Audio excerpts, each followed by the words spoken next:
بسم اللہ الرحمن الرحیم۔ حضرت امام جعفر صادق علیہ السلام نے مناسب نفع کے ساتھ تجارت کیسے کی؟ جو ناظرین ہمارے چینل پر نئے آئے ہیں ان سے گزارش ہے کہ چینل کو سبسکرائب کریں اور بیل آئیکن پر کلک کریں تاکہ ہر نئی ویڈیو آپ تک بآسانی پہنچ سکے۔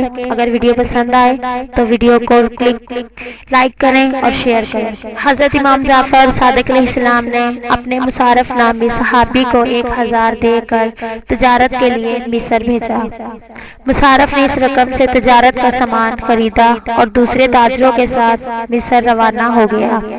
انہوں نے منزل مقصود کے نزدیک ایک قافلے سے ملاقات کی جو مصر سے لوٹ رہا تھا۔ ان لوگوں کے اپنے سامان کے بارے میں دریافت کیا جو عام ضروری سامان پر مشتمل تھا کہ مصر کے بازار میں اس کی کیا حیثیت ہے۔ قافلہ والوں نے جواب دیا، تم لوگ جو سامان اپنے ہمراہ لے جا رہے ہو وہ مصر میں نایاب ہے۔ مصارف اور اس کے ساتھی جو مصر جا رہے تھے جب انہیں بازار مصر کا حال معلوم ہوا تو ان سبھوں نے آپس میں یہ معاہدہ کیا کہ ہم اپنے سامان کو دگنی قیمت سے کم پر فروخت نہیں کریں گے، اور ان لوگوں نے یہی کام کیا بھی جس کے نتیجے میں مصارف کو یہ سب لوگ مدینہ واپس آ گئے۔ مصارف امام جعفر صادق علیہ السلام کی خدمت میں آئے اور ہزار دینار سے بھری ہوئی تھیلیاں امام کی خدمت میں پیش کی اور کہا اس میں ایک آپ کا اصل سرمایہ ہے اور دوسرا نفع تجارت ہے۔ امام نے پوچھا اتنا زیادہ نفع کس طرح حاصل کیا؟ مصارف نے سارا واقعہ بیان کیا۔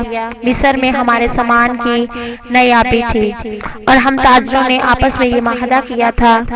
امام نے فرمایا سبحان اللہ، مسلمانوں کے نقصان کے لیے آپس میں یہ معاہدہ کرتے ہو کہ سامان کو دگنی قیمت سے کم پر فروخت نہ کرو۔ اس کے بعد امام علیہ السلام نے ان میں سے ایک تھیلی کو قبول کر لیا جو اصل سرمایہ پر مشتمل تھی اور دوسری تھیلی کو قبول نہیں کیا اور فرمایا اس فائدے سے جو ناانصافی سے حاصل کیا گیا ہے بے نیاز ہوں، اسے مصارف راہ حلال سے مال کا حاصل کرنا کافی دشوار ہے۔ جن ناظرین نے اب تک چینل کو سبسکرائب نہیں کیا ان سے گزارش ہے کہ چینل کو سبسکرائب کریں اور ویڈیو کو صدقہ جاریہ سمجھ کر شیئر کریں تاکہ یہ پیغام دوسرے لوگوں تک پہنچ سکے۔ نیکسٹ ویڈیو میں دوبارہ ملاقات ہوگی، تب تک کے لیے اللہ نگہبان۔